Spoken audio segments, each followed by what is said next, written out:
I don't know, Sherlock or Miss Marple. Miss Marple. That's a good one. Basil the Great. How about the Detective. cops? Ooh. Yeah, bit of a twist. Why don't we call the That- police? Oh, that's a twist. My name's Oscar. My name's Carl. This is Who would watch this?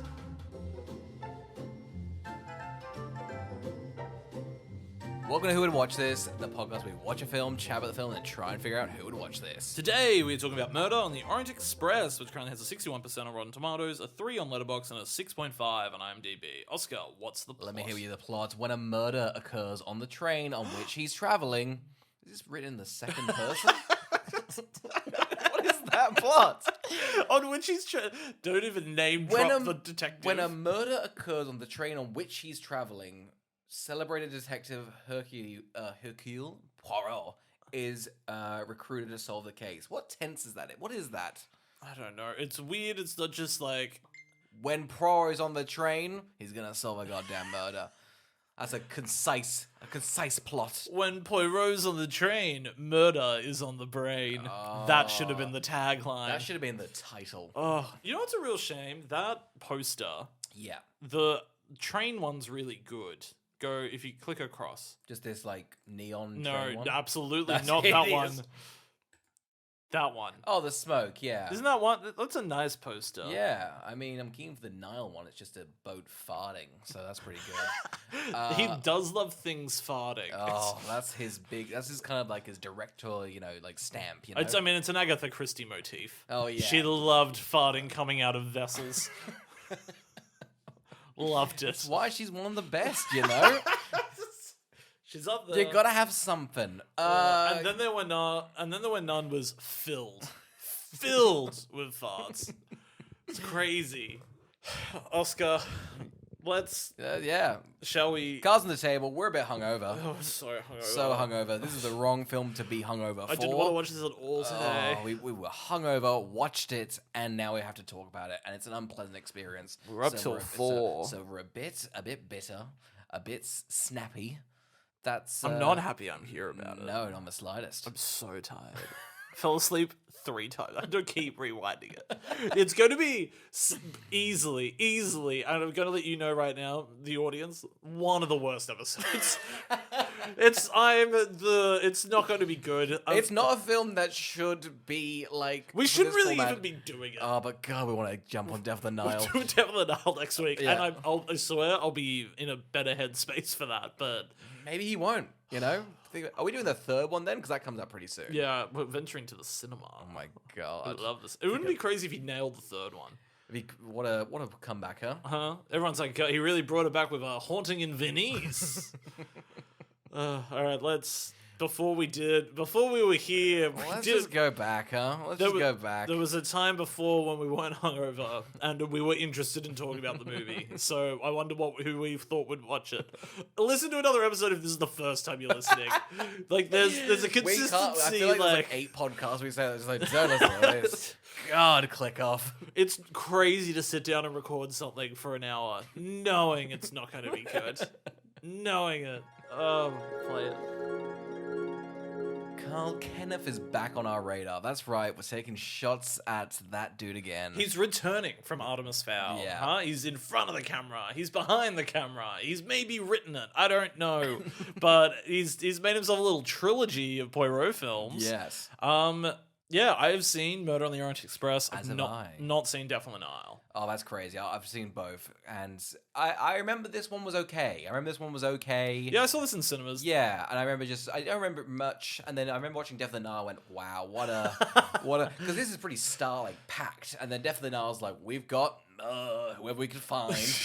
I don't know, that cannibal, get him in. Everybody filled with controversy. I cannot wait to talk about Death on the Nile. No, but this one's like prestigious actors and everything.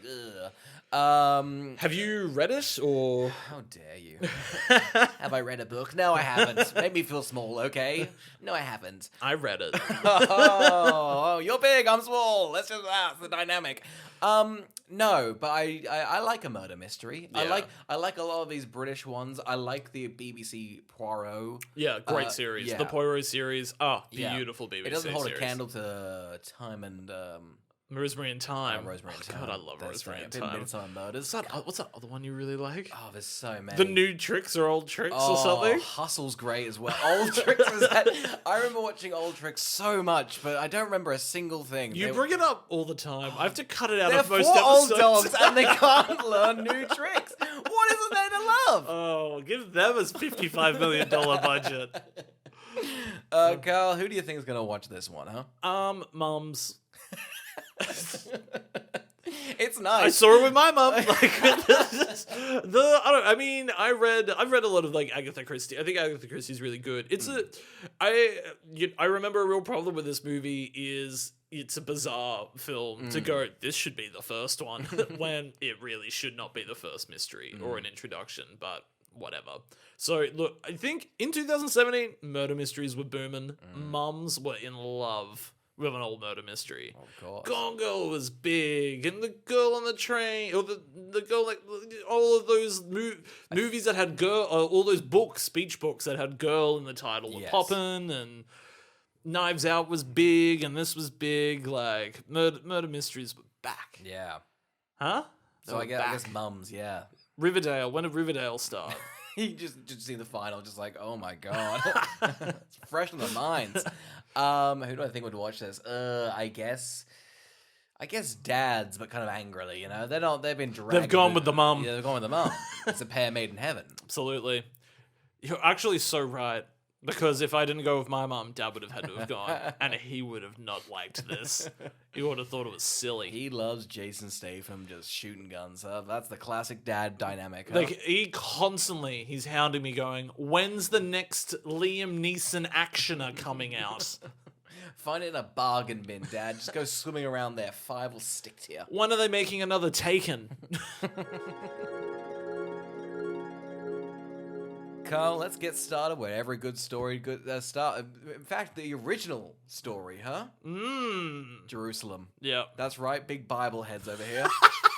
The story to end all stories. The only book that sold more then and then they went on. The Bible. We're in Jerusalem. It's 1934. Yep. Poirot wants eggs. It's nonsensical. The beginning of the movie's fun. He's like, you've got to...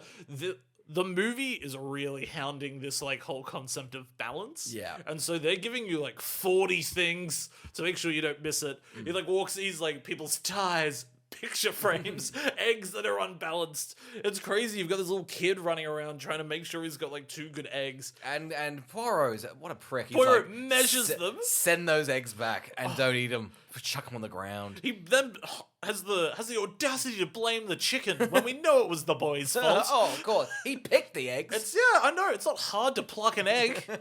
Comes right out of the ground as far as I know. We're farmers. I've never seen a farm. As my dad always said, eggs grow on trees. Yeah. Money is a cash cow. What an odd farm metaphor you've gone for. But anyway, we're here. I guess we're established. It's like... Because I did read, because I felt small, I did read the first 4 pages of this book. Today? Today, yeah. Would you only download the sample? I had the PDF online. I ain't paying for that, huh? It's a book. It should be free. Agatha Essentially, Christie's it's just a estate library. needs money. What are you doing? But I guess it's interesting because like the book's like you know who Poirot is, whereas this movie's like, but a lot of people from the BBC have not seen this, so you know. Go keep them up to speed. I think that's the issue as well with this movie is there's so much time setting up Poirot when he should like be the support. It's like how in Knives Out, Daniel Craig is not the lead, and Diarmas is the lead, so you get invested. Yes. Kenneth Branagh's made himself the lead in this movie, like so obviously, and hired so many big actors. Like, but I'm the star. Like he's really just he's getting you in there, and obviously this is worn out because. I mean, he's now just reduced to like Tina Fey in Venice. So he's used his clout. Yeah, no, he uses clouds. Yeah, he goes Belfast money. You know, he's run off to the bank and funded Venice.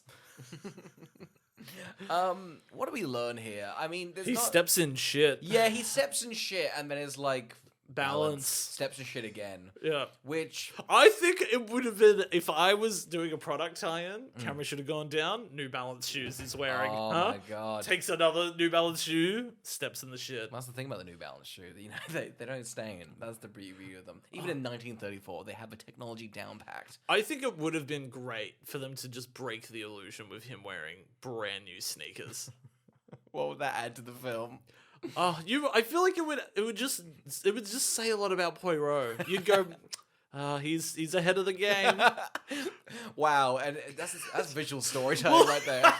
You'd be like, you knew what he was like because we saw that he wore New Balance shoes in the 40s. Why? What? Okay, well, he solves it's a tense religious thing. He's got like He's about to eat 2 boiled eggs, and somebody goes, "You've got to go fix these riots." There's a race war happening over there. You need to go to the police. There's Muslims. It's a mess. It's the most intense thing to ever happen in Jerusalem. Since the Bible. And quote me on that. Quote you on that, not me. Everyone's just it's hilarious because there is such a big crowd of people there. Yes. Right? And he just goes, "Let's get the 3 suspects up here along a wall." I was like, "You gonna shoot them?" Oh, they're on the Wailing Wall. Yeah, I know. So he chucks them up against the wall and then just starts to do like a tight 5. Oh, a tight 5 very quietly. The crowd cannot hear. I know, and nobody's laughing. He's like, "It reminds me of that joke with the rabbi and these 2. Anyone get me? I guess not. I'm Belgium." Oh god, there's a language barrier.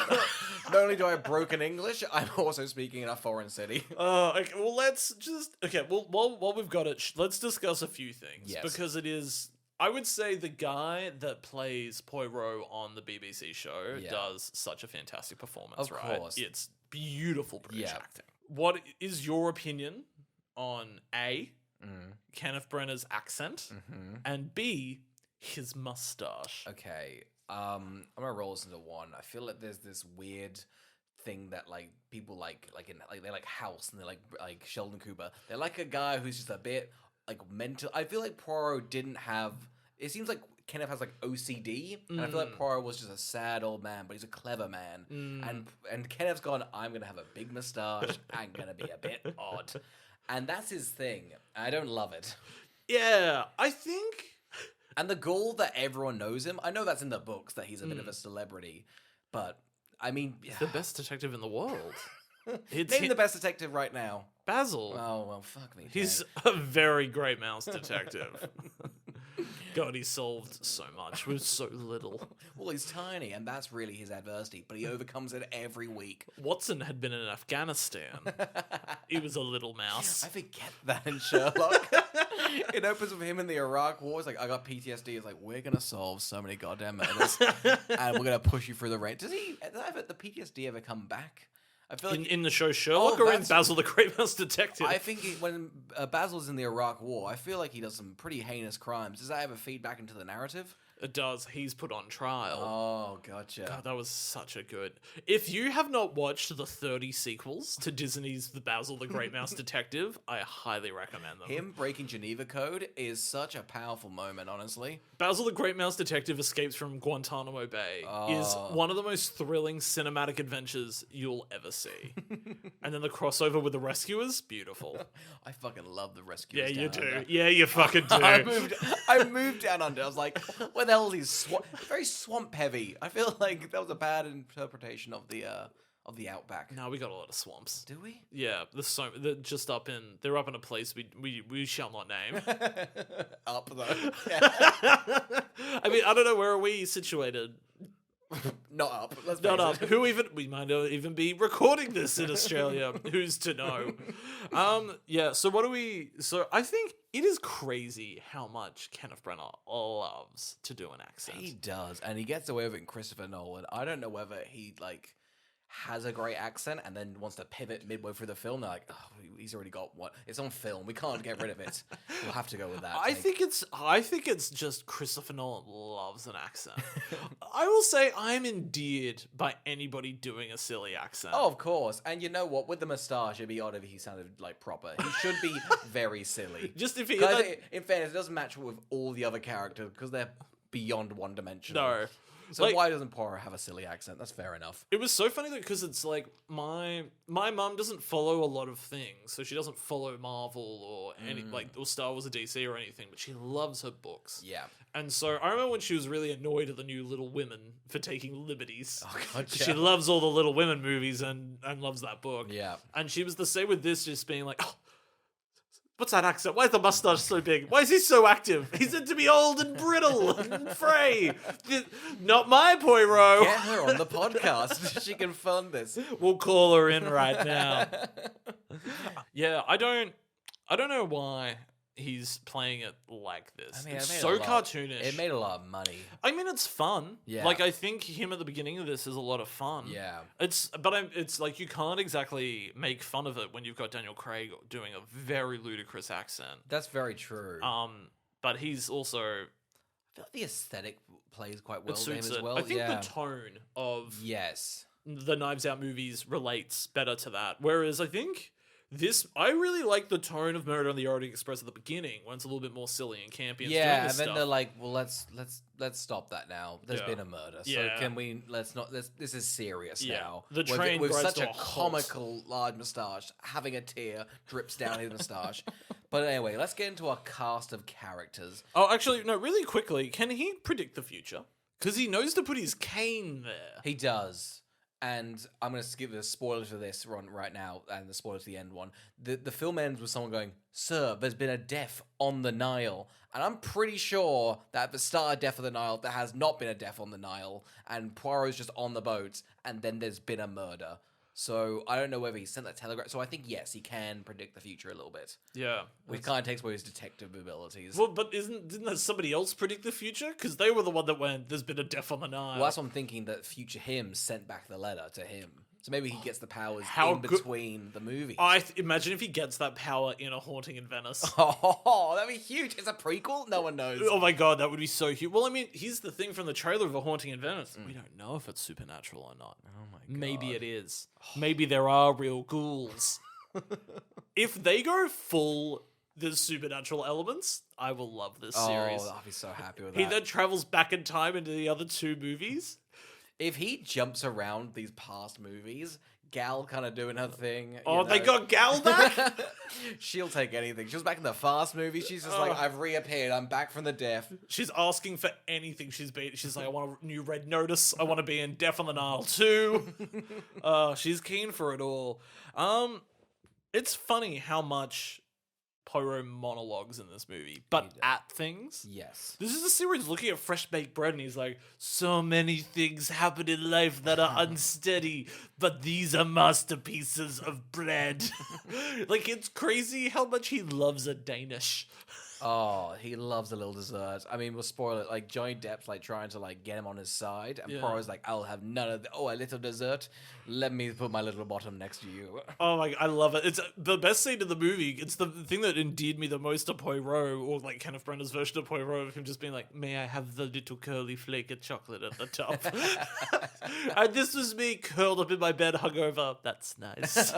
Oh, I wouldn't mind that right now. I was like- a hot cup of cocoa on a nice cold train. That'd be lovely. When's my Uber Eats coming? Oh my god, I was just like, yeah.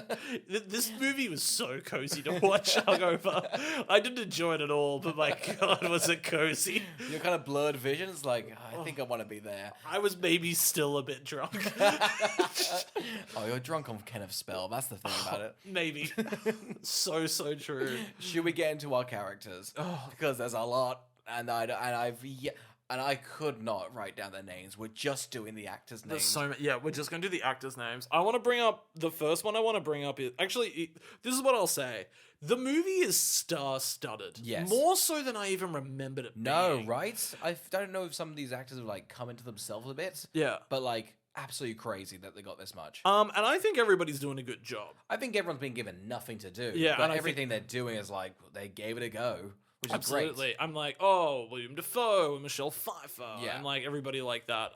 I could not get over, and I think this is a deep cut unless you've seen it. Johnny Depp is dressed like Sandoval for so much of the film. It's all I can think about. He's got that big hat. He Got his does. mustache, like he's so Sandoval-esque from Vanderpump Rules. You painted such a picture, pretty. Yeah, I know what I'm doing. Huh? What an episode! Now I don't really get why we introduced to Daisy Ridley and Leslie Odom Jr. yeah, first they're on a boat. I think it might tie into the reveal at the end, but I don't know. We get introduced to them again. They don't. I mean, what would you even? Leslie's a doctor, and Daisy Ridley is a woman. But are they all fake occupations? I think most of them are, but some aren't. I think he really is a doctor. Yeah, okay. Yeah, I don't know what. But he's Ridley... not a sniper. No, or maybe he is. It was hard. I don't think we can. The fact that it's a pretty simple mystery, but it's a mystery that's happened off screen, and Poirot's just somehow pieced it together. So I don't even know how we're gonna naturally reveal this. Also, very hungover, so it is a riddle. Really. Oh, my head is just pounding You ever right given now. someone a riddle? Whether it comes in Panadol? Here's a long form sentence. Figure it out. No. I think. It's one of the things that's well. I mean, you read the first 4 pages or whatever. Yes. Thank you for congratulating me on that. That's kind. I recall that the murder of the child comes in really early. Is it within the first 4 pages or not? I've read a bunch of the chapter names, and they do go into it's in the background. Yeah. So I think this film's crazy to have pretty much 40 minutes of introducing kind of Poirot, the train, and then I'd say at the hour mark, they're like, by the way, there's this. It feels like they throw it in really haphazardly. Yeah, but I remember thinking it's a hard thing to adapt into a shorter than 2-hour film because a lot of the interest and excitement comes from in a book form of showing, not telling. Yes. But because they're all just stuck on a train, Kenneth's just like, I guess we'll just tell the audience a lot of the information. But it makes sense. If you have established, there's this other element to it, you go, well, which one, how do they all piece in? And the fact that, spoilers, we'll get into it later, but the fact they all sort of tie in a certain way is great. Yeah. There is a reason this is a very famous mystery. Yes. And it's a really good mystery. Yeah. And the downfall of this movie is it never does a good enough job at making you think there might only be one killer. Yes. Because if it's not spoilt for you, I don't think you get invested enough in any character to think maybe one of them is a killer. Yes. It would never be satisfying if they just went... Michelle Pfeiffer. No, yeah, or just one of the others. Yeah. If they flat out just said, it was Olivia Colman, that wouldn't feel satisfying. No, you didn't get to know her. No, exactly. Should we go through our band of characters? We've got Daisy Ridley and Leslie Odom Jr. Yeah. We also got Bwok. I love Bwok. How do you pronounce it? Bwok? Bwok? B-O-U-C. I love this horny fucker. He walks in with a prostitute. Yeah, he's like, this is my prostitute. I fucking love nepotism. I'm gonna get so cunted on that train. Are you coming with me, Poirot? You're my best friend. I don't listen. I don't listen to you. I don't like you, and I don't give a shit about these murders. Let me get you on a first ticket train. I will kick off anybody. I will kill the help if you can't get on this train today. I swear to God, Poirot. But again, I will not be listening to you, and I have very little to understand. They happen to be at the same bakery he's monologuing at. He's like, oh, my best friend. You couldn't unhear him. You'd be like, who the fuck's monologuing here? Oh, it must be Poirot. That's why he's so famous. Keeps chatting loudly. Oh, you're the guy that monologues at bread. We'll write up an article in the newspaper. We'll send it around the world. Everyone will know this freak in my restaurant. It's crazy. He's like, yeah, we'll get you on that train. It's like, what do you mean we can't fit you on the train? Yeah, he goes to the like, sir, it's been booked out for years. It's a very exclusive. He's like, has anyone been late? He's like, well, yeah, but he's just over there. Who is the guy that misses the train?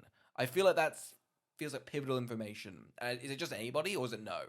I don't think they missed the train. Someone misses, because I did read up to this part. Someone misses the train, and that's how Poirot gets to go on. Oh, I thought it was the guy was... I thought Josh Gad was late. Doesn't he bunk with Josh Gad? Yeah. So I think it was just because I thought Josh Gad was late, and they were like, technically, he wouldn't be able to actually get his cabin. So we'll give him the cabin. And that's why Josh Gad was... I don't know. It's odd. But let's go for our characters. Okay, we got Johnny Depp. Yep. He's bloody evil. He is evil. He's dastardly. a shame what happened to Johnny Depp and his career.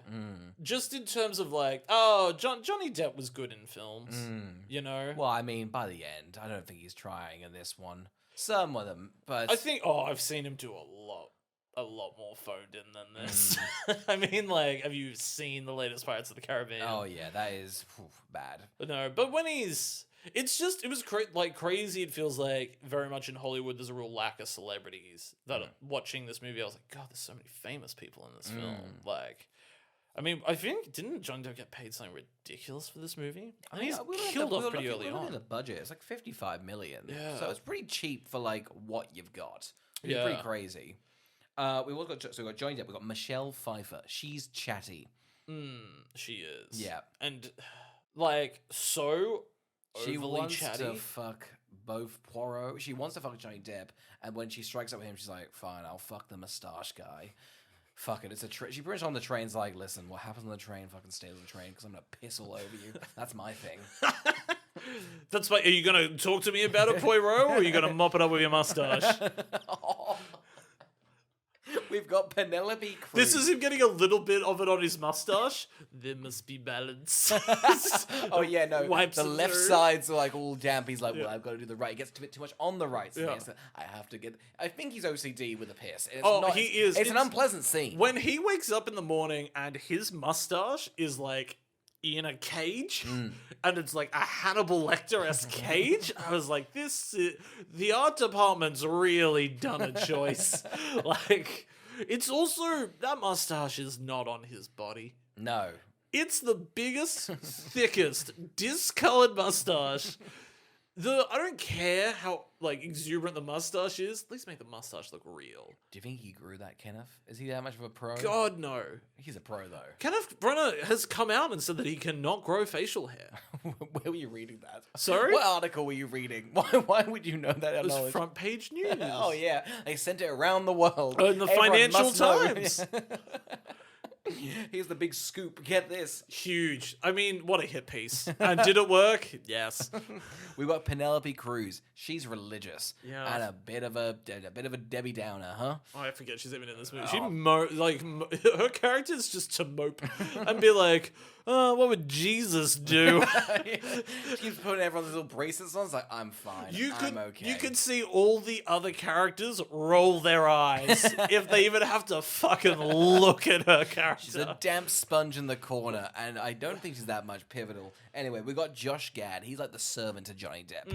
That's his thing. Yeah. Okay. We got Judi Dench. She's rich. She's also doing an accent. She's a rich bitch. Yeah, she's a rich bitch. She's doing But an accent. maybe she's not really a bitch. I don't know. I don't know, but we'll get into it. It's hard to know if they're doing characters within characters or if they're just like this. Yeah.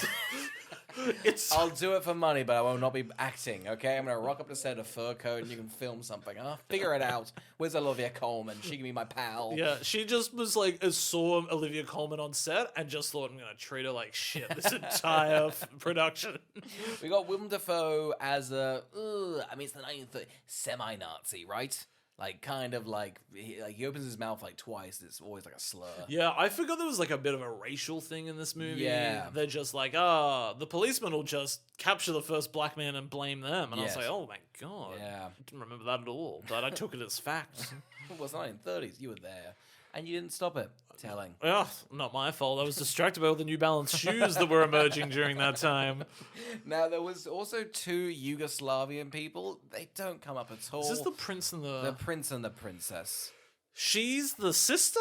We'll figure out the mystery, but for the most part, like I remember them like doing something at the start and then not seeing them until about 20 minutes till the end. And then there's also a rich man. I don't know how he plays into this. Is that all our colourful characters? Who's the rich man? I don't know. I don't know what his name was. Derek Jacobi's in this. Oh yeah, him. Yeah. Him. The valet. Yes. Yeah. That is what he was. The valet. Yeah. Good for him, huh? Yeah, good for him. Big as a meaty roll. Yeah. Derek Jacobi. Derek Jacobi's acted with... Have you seen Hamlet? Kenneth Branagh's Hamlet? No. So good. Derek Jacobi's in that and he's excellent. I saw he was in I Claudius. You see that's the BBC from like the 80s. Never watched it. It looks long, but he's Claudius, so good for him. Oh, you got the titular character. Who's I? Oh, would you believe it, Meryl? a Meryl and Jacoby. It was made in heaven, okay? She nails eye. Wow. Yeah. So we're now on the train. Yes. We're all on the train. Everybody's met. Yeah. Things are moving at a glacial fucking pace. I think to be honest, I cannot like criticize the direction of the movie more. It's simply Kenneth Branagh's fault. I'm not afraid to say it. He takes a couple of odd choices. He does. I mean, like, you're right. It cuts down. It's so slow because now they're like, oh man, we've got a lot of people on this train. We spent 40 minutes on Poirot. Yeah. Everyone gets, everyone gets a minute to give their little characters. Yeah. And then Johnny Depp's murdered. I know. It's really difficult as well when the person, like in a murder mystery, I always find it's really difficult when the victim is not a nice person. It's hard to care about who murdered them. Like, I mean, I guess that's true, yeah. But I mean, I like the setting in the sense that it's trapped on a train. It's like the killer. I love it. Everything that's actually from Agatha Christie's thing is really good. Like the actual plot and everything's fantastic. It's the fact that because Kenneth Branagh's the main lead and everything's viewed through his eyes rather than like the rest of the cast being the lead and him being a support. Yes. It's my investment in the mystery and its characters is so low for the film. And so it's really bizarre when Johnny Depp is killed and it does not feel like or they find out that he's killed and it does not feel like a moment.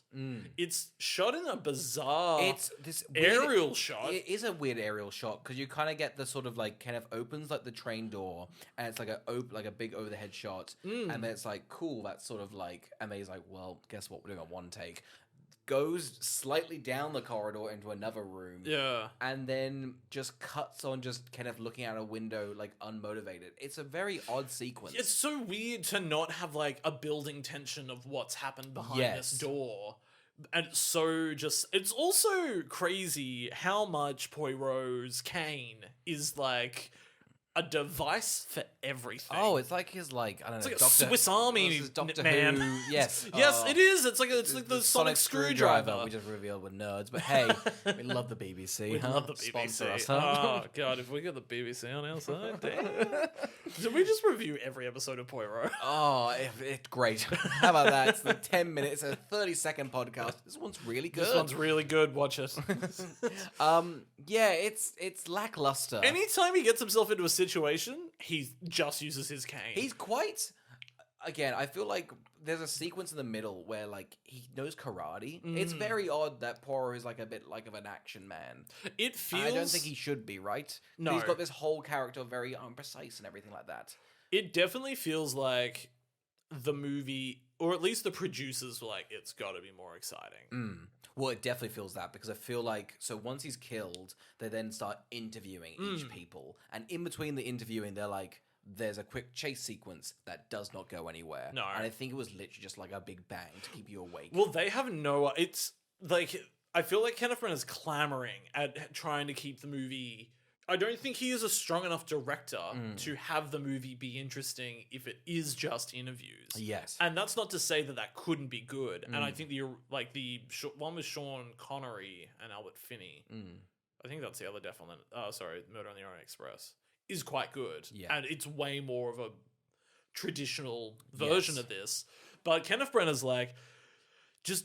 Anytime they're having mundane like conversations, they're just going like wacky in terms of how it's looking. Like he is just like, all right, I've been able to remove one of our suspects, and he is standing on top of the train in the snow. That's and I'm like, how'd you get up there? Well, he's just like, all right, I've done the train car, I've done an interview in another train car, I've done one in the sort of cafe. All right, the roof's taken out. I guess for Daisy, really, he's like, we're outside for this one. Let's do it. And she's like, sure, why not? I'm surprised we don't just see them like at the top of a mountain. Just like these should just be constantly different locations being like, now we're over here. I'm standing on the sun. Like but it's a bland, but like what do we learn about these characters other than like the 1D, like one-dimensional thing we already kind of knew about them? They're peppering in that, hey, there might be a guy named Armstrong that someone's baby got stolen and someone, died. So they're peppering that in. Mm. I'm not interested, and it's a weird mystery for you to like learn because like I don't think we're solving it. No. I don't think we're being misled. I feel like we're just getting little snippets of a thing. I'm like, can't wait for that to reveal itself. We'll just stick on the train for a bit longer. It feels very the audience is passive, Yeah. rather than being involved. Like I think that's what's fun about, and I know it's annoying that I sort of have to I keep bringing up the Knives Out movies, but those are way more involved ones for the audience to figure out. Yes. And use the clues and everything like that. But because this is such a large cast, and you only have a few minutes of each of them, and they've got so much random stuff in there as well to then keep you in, like, in terms of keeping it more of a modern day pace, film wise, it's just not like involving. No, not in the slightest. So you're just getting snippets. I mean, the sort of big thing is that Michelle Pfeiffer is then stabbed, and we're like, I'm sure it's in the books, but it feels just like a. I don't think she is. I don't think she is. Oh, stabbed in the really? book. Yeah. Oh, that's huge because I just felt like a. Look, there's been another kind of murder, and then we go straight back to interviews. It's so. It's a film that should be just interviews and like slowly flashbacks to like the other stuff to tie it all together. Yeah. It should very much be like coming to a nice culminative piece. Yes. But both of the tangents of the plots feel like they're happening so differently. Yes. I'm also going to throw out I hate how a lot of the black and white is shot. I do not like when they do the flashbacks. Don't worry, Death of the Nile does a good 10 minutes of it at the start. Fuck. He was like, black and white is fancy. Yeah. Because Belfast was that. It's like, oh, okay, I'm going to win an Oscar. If there's anything, I mean, I don't want to be awful to Kenneth Branagh, but I don't like him, and I think I think he has no idea what he's doing with black and white. I mean, we've just seen Oppenheimer, and it's just beautiful things with black and white cinematography, like just gorgeous black and white. That to see this black and white, pathetic. Well, it's just like, we're back in time. Like, it's not like using the black and white in the sense that, like, here's it emphasizing more of, like, the stuff. It's just, this was back in the past. We're just going to put a gradient over it. Yeah, it doesn't look like it's been shot for black and white. Yeah. It looks like they've just post-converted it to black and white. So, yeah. Anyway, I think it's really rude of that guy to just tell Poirot, you've got to solve this. And before the police come, so we can just give them who did it. Poirot's like, I'm on vacay. It's not for me. Sorry, that is the best part about this whole goddamn thing. Poirot from the start is like, I need a holiday, and on this train, he's like, I still need a holiday. No one get murdered, and then someone gets murdered. He's like. I just want to read my Charles goddamn fucking Dickens. I'm on fucking holiday. It was Johnny Depp. Oh, he got murdered? I don't know. All of you. Fuck you. I want to have a bit of fucking peace. And then at the end of the movie, he's like, sir, you have to go to fucking Egypt. There's been another goddamn... He does not get a little holiday. Oh. And I think he's phoning it in, honestly. This is him at the end. Oh, another one? Are you fucking kidding me? It's weird. It's not like... Because in the book, in all of his stuff, he just like... he can't help himself. Yes. That's the whole... That's the thing. That's the whole thing. I feel like constantly he's like on a holiday and he's like, so what, is there like a fucking murder around here? What's going on? He You guys always like, involves himself. so what, you guys having an affair? Okay, shit, I'll stick around, see what happens. It goes against what the movie's constantly telling you, where he's like always just like, give me good eggs and do your tie up and he can't help himself. But his the reason why he's good at it is like I see the world like in a different way and it's like a curse. Whereas I feel like Poirot is like, I just fucking love figuring out these. He loves a little Sudoku. He can't help himself. He's got a little pen, the newspaper, he's gonna jot it down. I would love it if he had a monologue about how he's great at solving mysteries because he is cursed. What a not good. That'd be fantastic. Now that's a good movie. Him is pretty much Hancock, but for us detective. Him being like, when I was 11, I was cursed by a witch in Venice. Every goddamn day, I need to go out there and figure out murder. Constantly, people just kill each other, and it's very simple. I just don't get that itch. If I don't solve a murder, I die. Constantly, I'm going to haunted houses. I'm going to odd boats. I go to very strange trains just to get that itch. It's heroin to me, and yet I can never get a good fix. This is a piss weak mystery, let me tell you. It's one of those... It should be done in the way of... Because I think it's an interesting concept for him to say... I see the world in a certain way. So when things are not right, it's like, so when clues don't add up, he just really fucking sees them. And as if there isn't a really fun and interesting way to show that Yes. from his perspective. Because Like, they're giving, like, there's, like, 4 red herrings, but even the film's like, don't even borrow those. Those are red herrings. We're going to figure this out, but it's going to take a while to get there. oh my god, all of the red herrings are just like, I was stealing, and Well, like, there's, like, a girl in the red dress. When he walks into, like, Johnny Depp's, like, room, he's like, right, handkerchief, pipe cleaner, there's a bloody mask. And even he's like, don't worry about those. I don't think they're that important. he's letting us know what's a. He's like, That's don't pay attention to any of this. That's the clever vision. He's just like, right, no. I mean, left, right, that's weird. He's got stabbed that way. Think about that, you know? Yeah.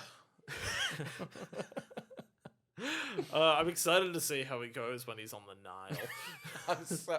I'm so keen for you to see it because I feel like the mystery, like, it does the similar thing, but then the last, we can't even talk about it. But anyway. All right. So yeah, Michelle Pfeiffer gets stabbed. Yes. They're like getting angry at him because he's taking too long to crack the case. Yeah.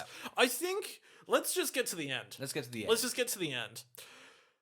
I always have remembered this ending. I remember this distinctly, and I remember not I liked it, but I remember. I think we both remember the same thing. You say it. I said, I'm like, it's weird that they're all lined up like Jesus, like the Last Supper, and Poirot's like, I'm gonna have a lengthy monologue at you guys. It's crazy. They're like everybody off the train, and they set up a table in a tunnel facing the train, and they all sit there facing the train. It's so confrontational. So confrontational to the point like they must have known he's figured it out. And all of us are guilty. Like otherwise there would have been it's just silly. I don't get it. Anyway, so there's like Armstrong things coming to it that it seems like a lot. As a matter of fact, I think 40 minutes before the film ends, he's like, wow, 7 of you guys know this Armstrong guy? All right, let's keep asking questions. You know Armstrong too, huh? We'll keep going. It should feel way more like enthralling. Yeah. That all of these people know. I feel like that's not the mystery though. That should be the thing that's established like 10 minutes into that. It's weird. Everyone knows this Armstrong guy. Yeah. What's going on there? Yeah. Rather than him at the last 20 minutes going, so you 2 twins know her. Okay, well that's cool. All right, so you guys are all right. Cool. So, He kind of comes across as an idiot. Yeah. For not working out that they all know somebody in the Armstrong case. Like, it's kind of crazy. It's crazy. I think it's also a shame too that he doesn't do a lot of the stuff that is in a lot of the Agatha Christie novels, and in also like Definitely Not. Oh, sorry, not Definitely Not. Murder on the Orient Express, where he cleverly forces people to show their hand. Just there's always like stuff where he's able to work out that like, oh, that person's like a cook, or lulls them into a false sense of environment to get them to break does that that. once. No, he never does it. I think they all know they've murdered him. Spoilers. Yeah. And they're all like, well, I'll just be honest with him. Here's my information, Poirot. They're very kind to him in the sense that like, here's all my information. Does he force any of them? No, he never does anything interesting to gather his information. They simply tell him. He goes, hey, what's the go with you? And they're like, there's blood on my hands, Poirot. 1/12 of the blood, though, so you know you figure out the rest. You figure out maybe there's some on his hands over there. Everyone's just going to knocking on a carriage. It opens up like, all right, how much blood you got? He's like, about 12. Yeah, and he just does that for the whole movie. It's as simple as being like, he's stabbed 12 times and there's 12 suspects. They've not covered the track. They're so right. Surely that's like a big indicator. That would be the biggest indicator for him. Wow, 12 random stab marks and there's 12 of you, huh? Odd. Yeah. Just like, you know, his first question should have been like, if you were to stab somebody, where would you stab them? Below the abdomen? Yeah. Really, like right here? I'd love to stab He just somebody. got like a what's the game where you grab stuff? Oh, Operation. He's just got a big Operation mask of like Johnny Depp. He's like, yep, that counts. That's where the bone is. So yeah, so knocks it out of the park. Yeah, he lines them up. I do love so Poirot goes, there's 2 things that could have occurred. Oh, this is great. He goes, there was an assassin that pulled it off and ran away. And Bork's got a gun and he goes, no! Bork, like the whole thing, is so invested in this murder and he's the real, like, I love a mystery. And he's so... Poirot's like, I'm on holiday. Bork's like, listen, I was faking it. I really want this to be a thing. He's like, that's a piss week. He's essentially us, like, no, I want twists and turns. No, bad. Give me another. Otherwise, I start killing them one by one. You can solve that, Poirot. And Poirot, like, his tears in his eyes. He's like, it was probably all of you, because you all know Armstrong. Let me list off how you all know Armstrong. And they all have such tenuous links. Like, some of them, like, yeah, the sister. Yeah, Judi Dench is like her mum. One of them's just kind of was around the suburb at the time and had heard about the Armstrong case. Like, yep, I'll join your cause. It's crazy how little evidence he gives before Michelle Pfeiffer just removes a wig. It's such a reveal, because she's been chatty the whole time. There's about 4 reveals. Essentially, Willem Dafoe is not a Nazi. He's actually a nice man. Oh, I know. They're all lovely people. They're all is the lovely reveal. people. We're actually all lovely. Yeah. If you didn't realize, that's his. I think the thing is, he's like, all of you, he's like, you're all in instances where you should have done the wrong thing, just did the nice thing. Yeah. Like, it's crazy though that the big reveal is Michelle Pfeiffer's not a blonde. Yeah, she's not chatty and sexual. She wasn't that, which I guess kind of like pulls it off. But I don't know. She's like, listen, man, I planned this whole thing, so you know. I think it should have been more of a Spartacus moment. Yes. Well, they can't. One of them kind of does it. And she's like, "No, this is my cross the bow." Sit down. And they all go, "Fuck, thank God, I've got a lot on the line here." This is the craziest thing then, because the Poirot's like, "Right, you're all guilty," and Michelle Pfeiffer's like, "What are you gonna do, Poirot?" He's like, "I've got a goddamn code. I'm gonna tell you as what. Here's a loose gun. I know you've killed. Here it is. If you want to get away with it, you're gonna have to shoot me." It is the final thing though for him to work out. Are they good people? Yes. Right? Like, are they going to take the easy way? Which is a great in a whole novella of, like, books, whereas this is the first one, so I it's know. odd this code has not been established. It sucks because it's like, the reason that Kenneth Branagh is performing the scene this way is because it's very challenging for Poirot's character to have to... Like, I think he's afraid of the fact that they have all done it. Yeah. And I don't think he wants to... Let them get away. He's never let anyone get away with it before. That's why it is such a famous mystery. It's a famous detective person letting people get away with murder. Yeah. Like, it's so good. And then as a for the rest of the concept. books, he's, like, guilt-struck from it for the rest of the, like... Like, it affects him. Yeah. That's what... But It doesn't at all on Death of the Nile. He's back into it. I would love Box there. if he just kept letting people get away with it. Well, that's... If you're an audience, you're kind of like, I guess this is his thing, I guess. I guess he's a bad detective. And I mean, it is really, like, it's such a good twist that, like, everybody did it. Like, if that has never been spoiled for you, read the book. I mean, it's spoiled for you now, but read the book. It's great reveal. But it's so confusing to me in film form, especially when I haven't read this story in such a long time. I'm confused as to how they pulled it off and why they needed that many of them. Like, they do black and white flashbacks, but it's like, oh, I think you actually probably need to spend some time explaining how they pivoted, what their thought process was behind a lot of this. They do, like, Poirot rocks on the train, and we had to pivot, and it's just Olivia Colman, Michelle Pfeiffer, and Josh Gad running around a little train car, and it's like, what did they do? And it's like, they figured it out, huh? Yeah. It's unsatisfying. They should have gone girled it. In terms of there just being like 30 minutes where we get to just see them. Yeah. Like what was happening without Poirot this Yes. entire time. Because they spent a long time planning this. You get to... They're like, you all did it. And it cuts to them all watching a home movie. Yeah. Like in a lounge room. And there's like 40 of them there. Like a cast of a film. It's like, an odd bunch. I don't know. It doesn't just feel satisfying in any way. it doesn't feel satisfying at all. But I think it tricks you, because I feel like in the movies when I first saw it, I was like, I guess that was a mystery. Yeah. But it just tells you everything. It's very unsatisfying. Watching it back again is it's such an odd choice, you know? It is. It's just like, it's weird. I do want to give props to, I don't love the black and white, but I love the scene where they stab him. It's like frantic. I like the silhouettes, like of them all coming in and stabbing him, and it's like sort of like So I think, in my opinion, the most interesting like directing he does in the movie Yes. is that one scene. I almost wish the whole movie looked like that, like a really old style. Yes, 100%. Because so much of it is just 2-1 in a train car. Yeah, it's also so intensely like modern with its CGI, and it's like just get a fucking train, get some train shots. It seemed odd that it was so. It was like the avalanche sure had to be CGI, but I think the train could have been. You don't even need to show that. No.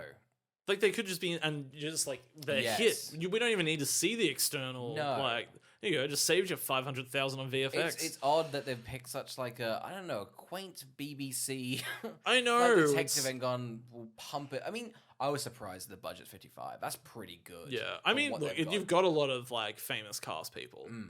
but you know, it's not like they've all got days and days and days of shooting. No, that's very true. It feels Penelope like Cruz walked past the set and was like, well, like, that's you've done. I guarantee you, she had no idea she was in this film. Yeah, I there's think so many of them, though. I feel like the person that gets the most amount of screen time is Josh Gad. It is odd that, yeah, because it seems like, and it's weird because at the start it's like they were like, right, everyone gets a good 15 minutes, and they went, fuck, we're 45 minutes in the movie, everyone gets 6 seconds. Yeah. That's it. Mm. Yeah. Girl, who would watch Murder on the Orient Express? Look, I think I nailed it with Mums. But if we were to say that is wrong, I guess. I think if you do enjoy like a cozy setting film, like I think I think you can get a Hallmark. I think you get a Hallmark movie. You can just do a Hallmark movie. But if you want it to look okay, yeah, like if you don't want it to look cheap, there is, you know, a coziness to Poirot sharing a cake with Johnny Depp. You can really tell your mind.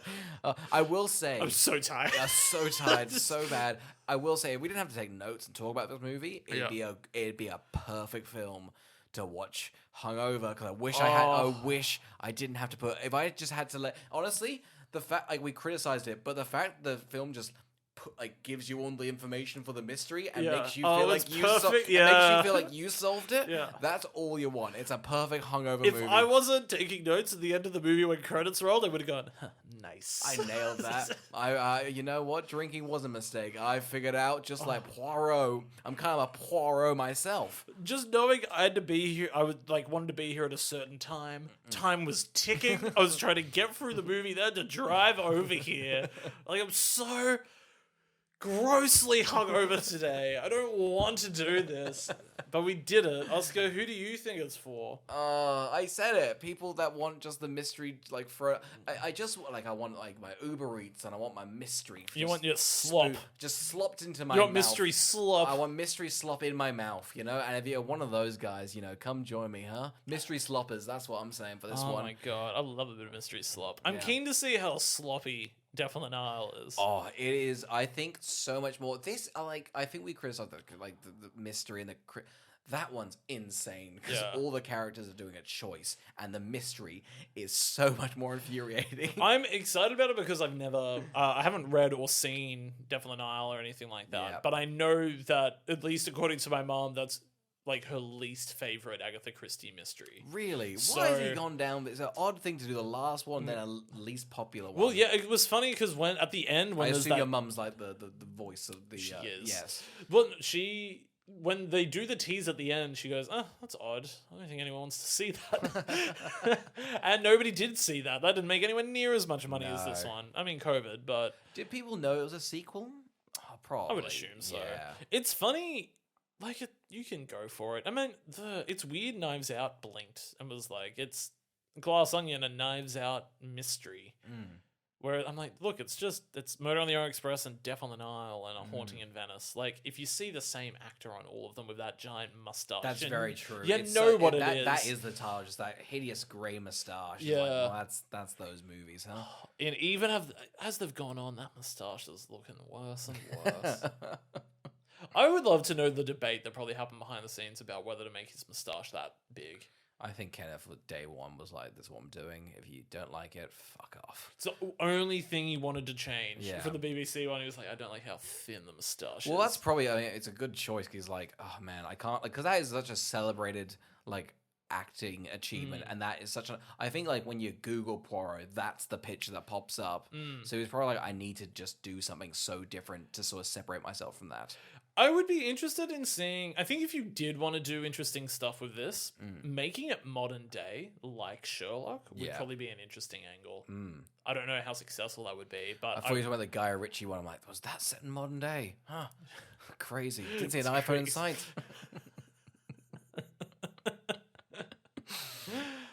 Scott, what are we reviewing next week? Next week, shit, Carl. There's been a murder on the Nile. That's what they said. I think that was the title.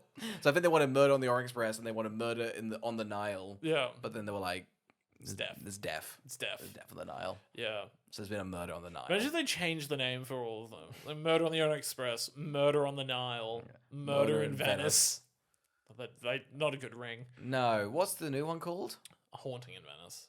Haunting Death. That's a bit. Are those the actual names of the books? No, I think the Haunting one is just called Halloween. They couldn't get that name? That'd be pretty good. Yeah, I mean, in terms of if they renamed it and keeping it on theme, I think Haunting in Venice is pretty solid. It sounds like a part of the trilogy. It does. I would love the ads to start ramping up and being like, This is the end of a trilogy. I mean, you said we're doing these, and the fact there's a third one coming out. When does the third one come out? I think mid-September. Oh, Michelle Yeoh, Jamie Dornan. Ah, fuck it. I'm keen. I mean, who doesn't love a little mystery? I'm I'm going to see how much of the budget's been reduced after the bomb that is Death on the Nile. Yeah, that's very true. I mean, 90 million they spent on Death on the Nile. How much did they spend on the Haunting on Venice? Budget hasn't been announced yet. But Knives Out was only 40 million. It says Glass Onion was also only like 40 million. I think that was like the actual production. No, just like we're gonna keep it this level. Yeah. Whereas like Death of the Nile's like Ryan Johnson's like, I want to keep creating control. And Ken was like, fuck it, double it. It doesn't feel like that. I don't know where the budget's gone in Death of the Nile. All right, that's an hour. Bye. Bye.